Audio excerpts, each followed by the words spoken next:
Welcome to the Starfleet Leadership Academy. Leadership development told through the lens of Star Trek. Your host, Jeff Akin, is a 20-year veteran of the public and private sectors in management and leadership. He specializes in helping people unlock their true potential and is a huge Star Trek fan. And now, here's your host, Jeff Akin. Welcome. Thanks for joining me today.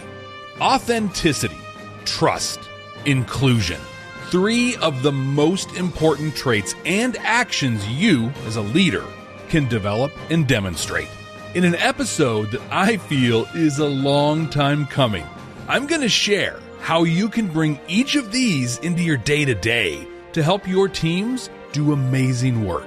And I get to do this by sharing the first episode of the first season of Strange New Worlds. Strange New Worlds. We are back to classic gallivanting around the galaxy type of Star Trek. Space. The final frontier. Or are we? Actually, we're in Bear Creek, Montana. It's snowy, there are big old windmills, and a gorgeous cabin.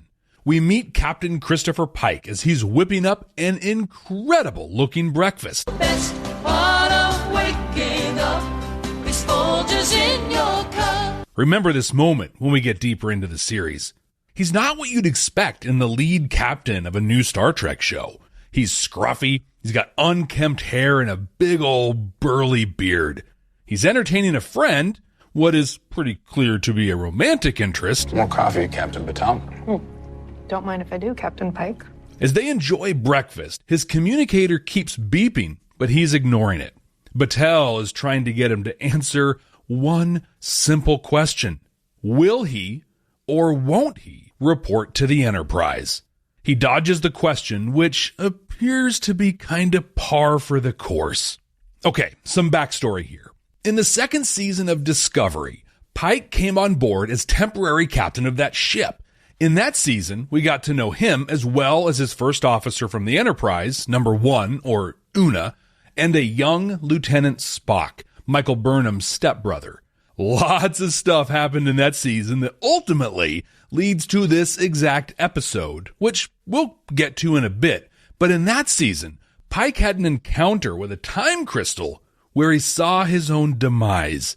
So now he lives every day in an existential crisis where he knows how he'll die and when he'll die. And he's having a really tough time dealing with that. Thus, we get pancakes and coffee in Bear Creek, Montana. All right, back to it. Pike is riding his horse through the snow of Bear Creek. It's a very, very William Shatner thing to do. A Starfleet shuttle chases him down, and Admiral April gives it to him pretty straight. He's been trying to reach him because his first officer, Una, was given an assignment and it did not go well. First contact is just a dream. Until one day, it isn't. He tells Pike it's time to put up or shut up.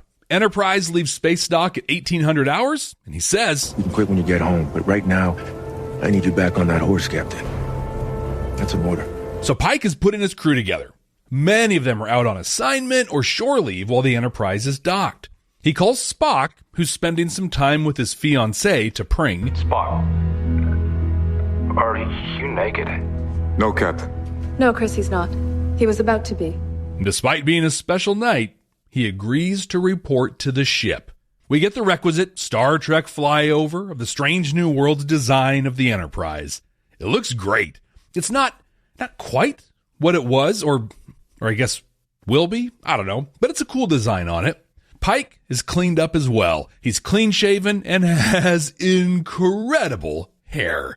We meet some of the crew. Lieutenant La'an Noonien Singh. Lieutenant Ortegas at the helm. Cadet Uhura. And a hint of 2 to come. A chief engineer and Lieutenant Kirk, whom I know you requested. We are in the first episode, and we're already gonna bring in Kirk? I don't know. Well, regardless of what I think, they're off. They're headed to Una's ship's last known location, Kylie 279. En route, Spock meets with Pike in his quarters. They talk about the existential crisis Pike is in. We see the close and the respectful relationship they have, which will come to fruition in an original series episode. Pike shares what he's been, just thinking about and what's been hanging on him. How will it live in me? Will it make me hesitant? Cautious? Not cautious enough? Spock encourages him to seek out the good in knowing what he knows and use it to help him be who he is truly meant to be. The captain. Now, first contact with a planet or a species is meant to happen when they've achieved warp drive. The Federation believes at that point they're at a place technologically and likely as a society to enter the galactic stage. Una and her small crew were making first contact with the people of Kylie 279 because they detected a warp signature there. It's a pretty standard practice, but when the Enterprise gets there... These people aren't showing any signs of local space colonization. Which puts them a century behind constructing warp drives. Yet they have a warp signature. A nascent one. Uh-oh. This is supported when the planet detects them and launches just old-school, ancient missiles at them. Spock analyzes the warp signature from the planet. Based on these readings, they've built a warp bomb. Ooh, we're going from bad to worse fast.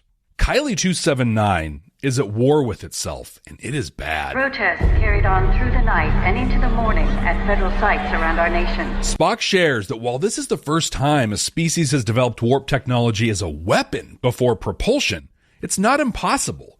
But the rest of their tech, everything else, is equivalent to 21st century Earth. So they're going to invoke General Order 1, which we now know as the Prime Directive. It's non-interference, basically. So to mount a rescue, they talk to Dr. Mabenga, the chief medical officer, and Nurse Chapel. Chapel is on a civilian exchange and is prepared to genetically alter the away team to look like the people on the planet. Because of Spock being half human and half Vulcan, she's not super confident the disguise will last as long as it will for Pike and La'an. They beam down and locate the facility the warp bomb is in and where Una and her team are likely being held. There's a tense moment as Spock's disguise begins to fail, but some creative transporter magic and they all get through security okay. Aside from the alien appearance of the people, this looks like Earth today, in 2022, maybe 23. Very, very familiar vibe. Once through security, they have free reign of the facility. They get down to where Una and her team are being held, but Spock's disguise is becoming more and more unstable. They free the team, and it turns out La'an and Una, they go way back. Wait, you two know each other? Probably would have been nice if Pike knew that. Well, on the way out, Una, number 1, explains what happens. Now, I'm going to dance around some details here because at the time of this recording, we haven't finished the second season of Discovery on the podcast yet. But this scenario is the direct result of what happened in that season finale. Discovery did some stuff, and all that happened within just 1 light year of Kylie 279. So they picked the whole thing up with their telescopes. Between Kelpian and Klingon ships, there must have been 100 warp signs. We lit up the sky. From that, they were able to reverse engineer their way to warp. Pike feels the weight of responsibility just as they get to a point the Enterprise can beam them out. If we leave now, every death that follows is on our hands. So he sends everyone back except for him and Mr. Spock. They get captured on their escape just as Spock's disguise fully fails. So Pike says the only thing he can think of. Take me to your leader. And they do exactly that. We meet an almost Hunger Games style president. Pike tries to explain their mistake, but the president is not hearing him. This is our opportunity to end that conflict. Through mass murder? And she responds in basically the worst way possible. Whoever has the biggest stick wins. So Pike obliges. He calls the Enterprise into low orbit, basically showing that he's the one with the biggest stick. This brings the leaders of the warring factions together to talk. A reporter says it's the first time in a century that they've even been in the same room with each other. Pike and Spock return to Enterprise to determine next steps. In that discussion, we learn more about La'an and what will be a recurring theme in this season.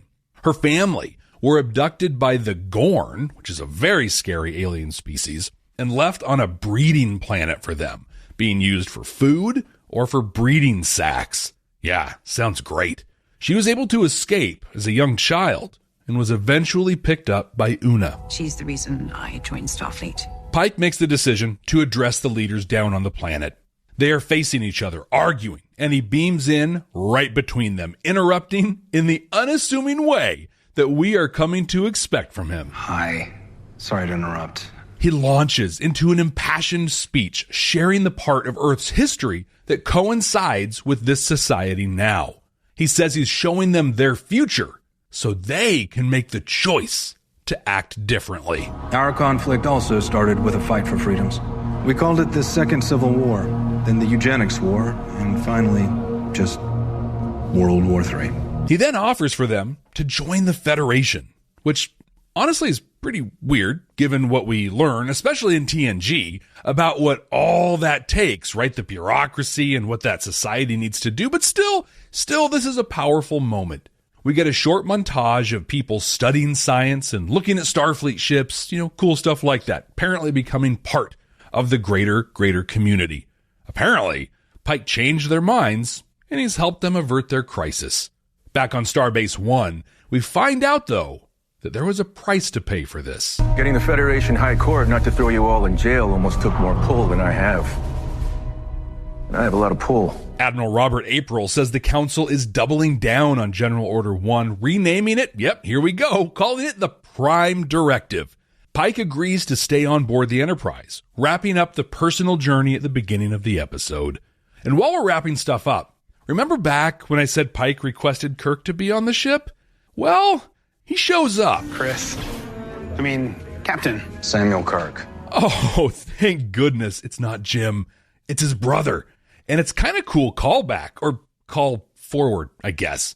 You see, we first met Sam Kirk in the original series episode, Operation Annihilate. That's the one with the plastic toy vomit things that flew through the air and stuck to people's backs.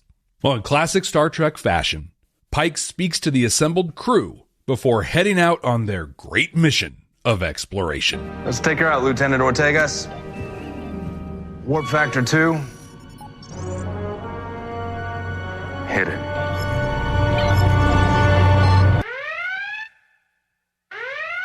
Arguably a favorite, if not the favorite, of the Star Trek coming out now while I record this.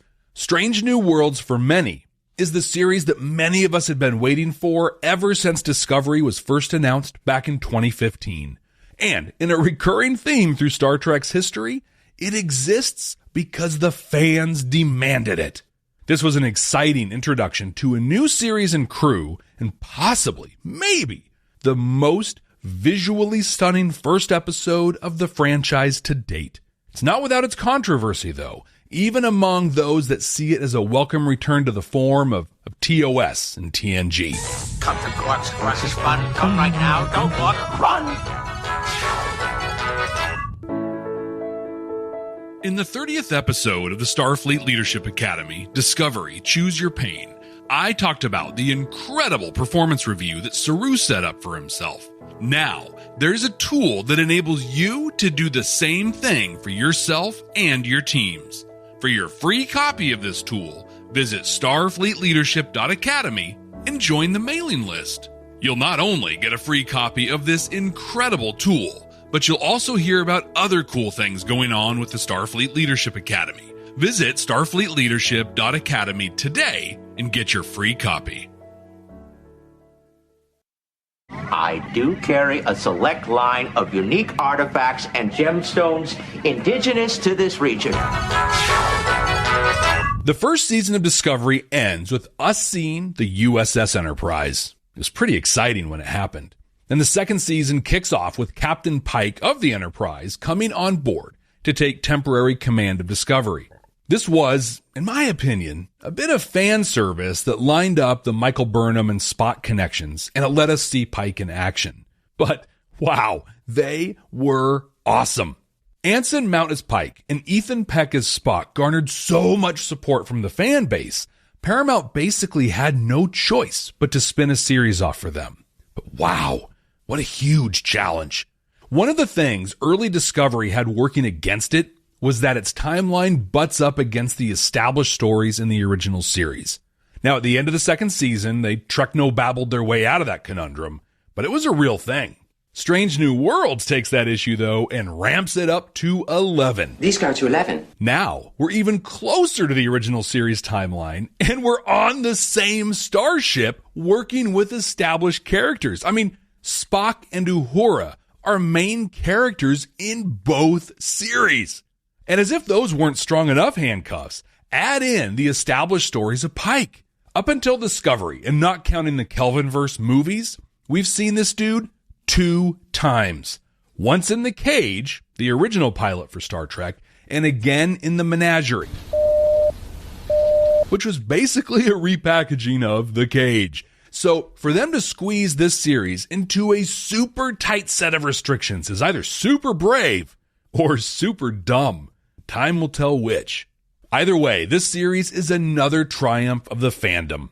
Back in late 67, maybe early 68, NBC decided to cancel Star Trek after its second season. Let me take a moment and explain what a huge deal that would have been. Back then, in order to crack into the money printing machine that is syndication, you needed at least 3 seasons worth of episodes. Now, Star Trek without syndication is nothing. It became huge in syndication. I mean, I'm talking right now at this second, and you're listening to me because there were 3 seasons of the original series. But if they were going to cancel it, how did it get that 3rd season? B. Joe Trimble, that's how. She helped lead a letter writing campaign that convinced NBC to renew the show for its 3rd season. And she did this in a day and an age where there was no internet. Like, this was phone calls and actual pieces of paper mail that made this happen. Another similar example of this was Star Trek Enterprise. As I discussed in the 63rd episode of the Starfleet Leadership Academy, Enterprise, the Xindi, the show was in trouble. In fact, it was going to get canceled at the end of its 3rd season. Fans marched once again. Another letter writing campaign granted it a 4th season. And that's kind of what happened here. We got Pike, Spock, and Number 1 in Discovery and basically demanded more from them. And Paramount listened. This series is the direct result of fans making it so. Now, the episode itself. I feel like this did a decent job of transitioning us from Discovery Pike to Strange New Worlds Pike and creating the world we'll live in here. We met a bunch of the characters, but not all, and in what feels like a breath of fresh air, it is clearly a single episode with its own story to tell. And it picked a pretty controversial one. I mean, basically holding up a mirror to a post-2020 American society and telling us that if we don't change our ways, we'll kick off a civil war that'll lead to World War III. And as if that weren't on the nose enough, it even used footage from the January 6th insurrection to show the beginning of America's second Civil War. Wow. Not pulling any punches at all. As much of an echo of classic Trek this series appears to be, it is tackling the heavy issues just like the other modern Trek series are. I think I like almost every new character. I'm excited to learn more about Uhura and how she became who we've come to know. Dr. M'Benga seems awesome, and we actually got to meet him in the 35th episode of the podcast, TOS's A Private Little War. But I gotta be honest, I'm not too high on La'an so far. There's a character type that I just don't get into, and that's the one that has experienced so much pain that pain just means nothing to them now. Ooh, look how macho I am and how tough I am. I mean... No sedatives. Really? This took minutes out of the episode, and all it did was make me not like her. It's like when dude from the Steven Seagal classic Under Siege 2 sprayed pepper spray in his mouth just to intimidate people. Not on me, sweetheart. Pepper spray. Ugh. I'm all in for this series, though. I'm excited to finally get to watch it as part of the Starfleet Leadership Academy, and I'm looking forward to watching the rest with you. Command codes verified. When I watched this episode to prep to record, my first thought was, I'll just play literally everything Pike says because he's perfect. I mean, watching him in action in this episode is like watching Neil Peart perform Der Trommler.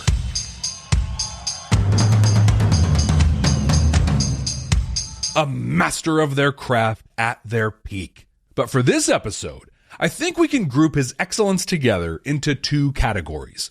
He understands teamwork and how to get the most out of a team. And he implicitly trusts that team, and through that is able to be truly authentic in a way that puts everyone at ease and ensures they feel like they belong. I'm going to share how he does these things and how you can do the same. The Starfleet Leadership Academy is supported by listeners just like you. Click the link in the show notes to support the ongoing production of this podcast. When Pike first meets the president, who has accepted violence as just the way things work, he drops a piece of wisdom on us that I couldn't leave alone. Negotiation. Debate. These are the tools to build a lasting peace. In a theme I'll talk about more here shortly, Pike is telling us that it's not about being right. It's about finding the most right solution. In a more traditional command and control style workplace, bosses tell people what to do and punish them when they don't do it or don't do it well enough. What is wrong with you? Why did you have to phrase it like that? In a more modern trust, coach, and inspire environment, you negotiate, you debate, ultimately you listen. It's not tell and do, it's discuss and hear. Pike presents this as a means for peace. I present this as a way to be an effective leader. You have the end goal in mind, but engage your team on the best way to get there. It's not up to you to decide how they do a thing. In fact, you should be asking them before you even start imagining how it could be done. You have the end goal in mind, but engage your team on the best way to get there. It's not up to you to decide how they do a thing. In fact, you should be asking them before you even start imagining how it could be done. Bring the team together, facilitate the discussion, negotiate with them, and help them negotiate with each other. You will end up with processes and decisions that they like, support, and own, and that are more effective than anything you could think of on your own. You may not be able to broker world peace on your own, but you can follow Pike's advice to bring ownership, satisfaction, and harmony to your teams. What makes this guy exude leadership the way he does?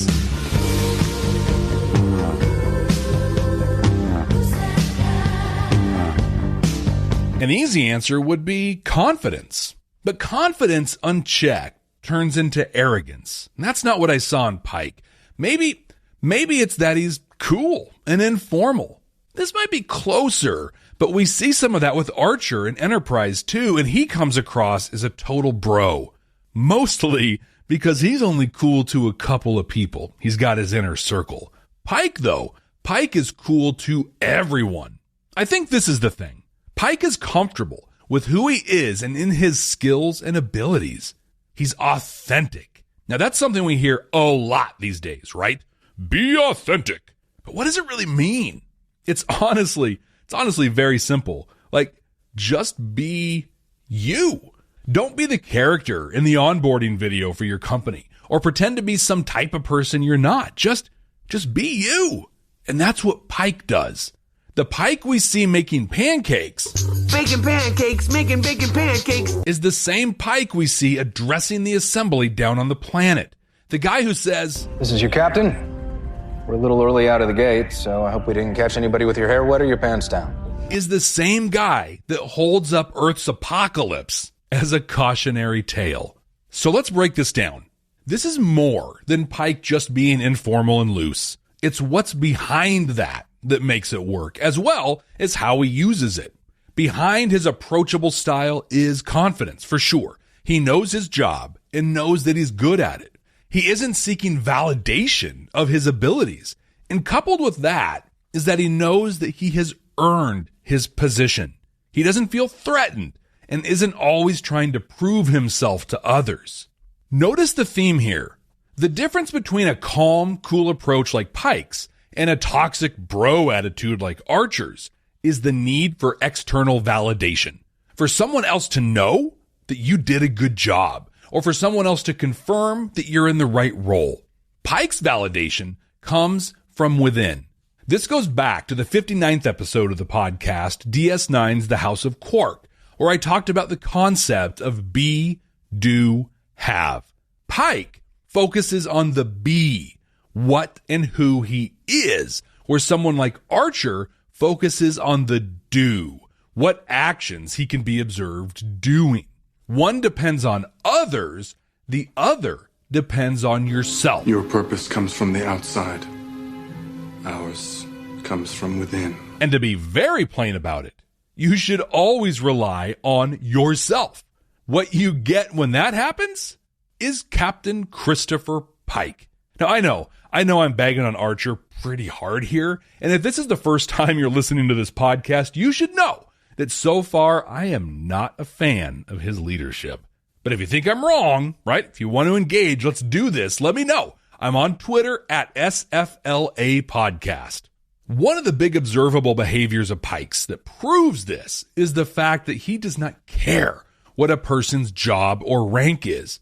He's cool to them regardless. Just don't lose my socks, Mr. Kyle. Kyle's just the transporter guy, and he's making sure he knows that his job matters and that he, Captain Pike, knows who he is.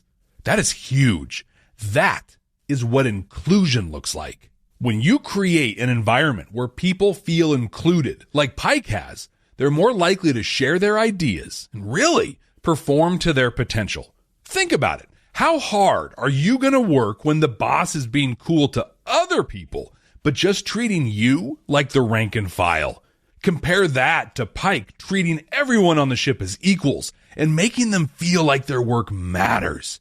Yeah, you're going to work a lot harder in the Pike environment.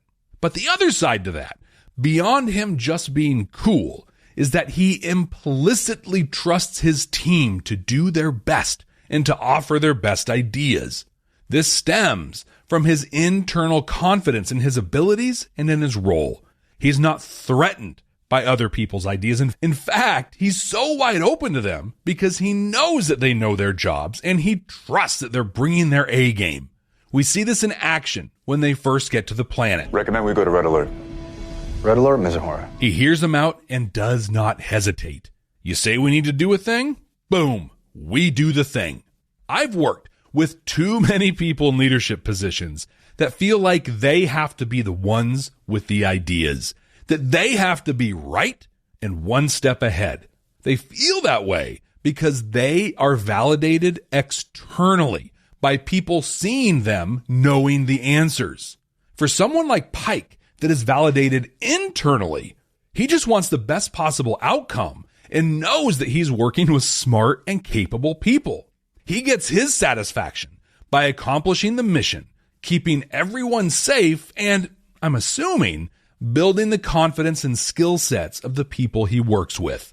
Now, that need to be right that a lot of leaders have, that might be one of the most limiting approaches and mindsets that I can think of. I've shared before that I've managed in a union shop before. If you've never managed in this environment, just know that there's, well, put simply, like there's another rule book you have to play by. You've got your company's policies, you've got all the legal stuff that you normally have to do, but you also have requirements that are spelled out in a collective bargaining agreement. Some of those requirements are almost always how discipline is handled.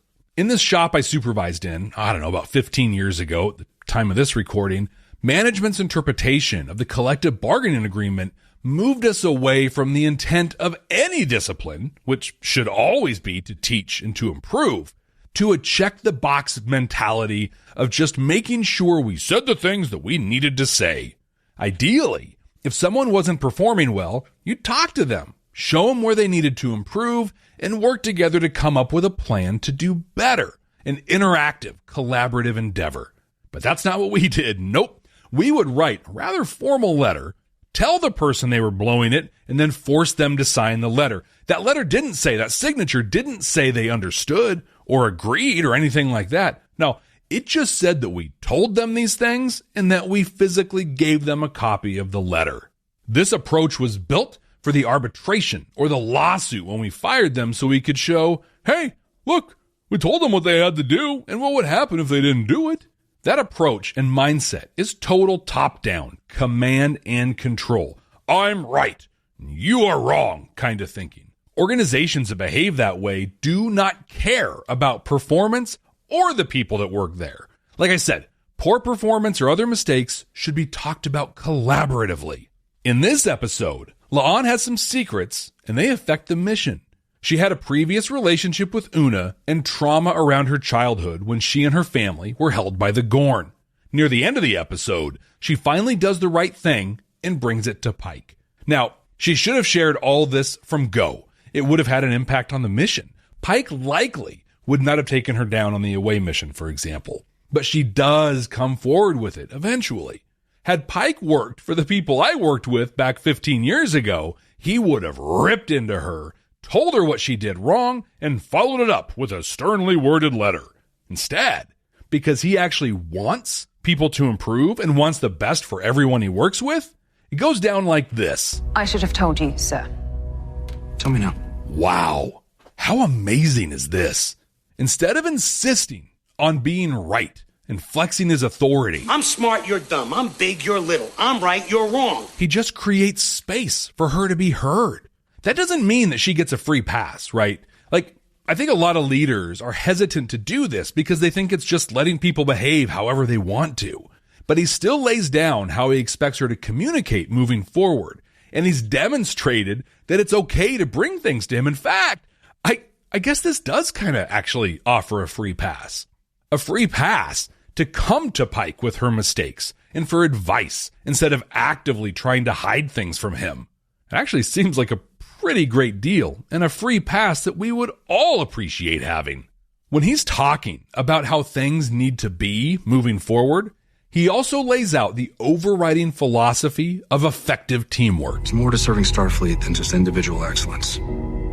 Our ability to work together, that's our greatest strength. Again, we come back to external versus internal motivation and validation. La'an is driven to be a top performer, and partially because of that, she overlooks the needs of the team. It's this mindset that drives her to skip the painkillers when Nurse Chapel makes them look like aliens. Look how tough I am, instead of focusing on the mission and the needs of the team. What Pike knows is that developing each individual to be their best and then focusing them on the team and the team's goals is what makes an organization great. Like, it doesn't matter how tough or smart or good someone like La'an is if she's not working to make the team win. It's a complete situation of everyone wins or no one wins. And Pike's role, the leader's role, is ensuring everyone is ready to help make the entire team win. When I started this section, I said Pike really did two things. He built strong teams, and he led in a way that made people feel included and trusted. But now that we've talked through this, I think what he really does is shift people's need for external validation to an intrinsic internal validation. And not just individually, but for the whole team. Each person is internally validated with a focus provided by the leader to the team, which is internally validated for the great work it does. When you can build a team like this, like Pike has, your team will perform at the level we see the Enterprise operate at in this episode. No drive for individual recognition, but a welcoming, trusting, and inclusive environment where the team is confident in its abilities. They know that it's in the right role and operates at galaxy-class levels. I want to personally invite you to join the Starfleet Leadership Academy mailing list. The link is in the show notes, or you can visit starfleetleadership.academy to join. I send an email every other week that includes more info from the episode and other news about me and the podcast. Often, I'll provide a deeper dive into some of the concepts I introduce here in the show. Don't miss out on the added info and cool things I share. Click the link in the show notes or visit starfleetleadership.academy to join today. And you'll get a cool thing I put together based on Saru's leadership assessment he did on himself in the Discovery episode, Choose Your Pain. And I'd love to connect with you on Twitter or Mastodon at SFLA Podcast, or on all of the other social media, most all of it, at Jeff T. Akin. That's Jeff, T as in 279, A-K-I-N. Computer, What are we going to watch next time? Working.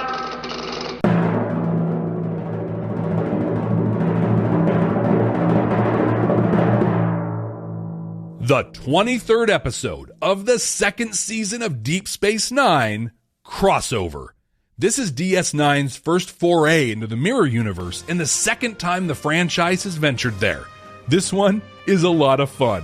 The Mirror Universe was introduced in the original series and was then just kind of left there.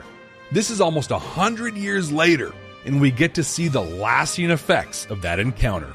I can't wait to watch it with you. But until then, ex astra scientia!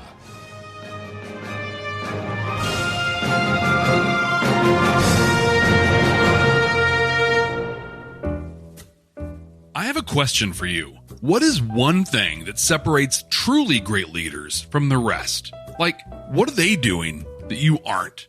The answer? Effective leadership coaching. But here's the thing. It's really hard to find a coach that you will work well with, that you'll get along with, that will understand your needs. And that's where the Starfleet Leadership Academy comes in. That's right. If you're a leader or even an aspiring leader that wants to develop and build your skills so you can benefit your teams, and you want to do that in a fun and engaging way, reach out today. Visit starfleetleadership.academy/contact to schedule a time with me, Jeff Akin, and find out if coaching from me personally is right for you. That's starfleetleadership.academy/contact. Thanks. Live, lead, and prosper.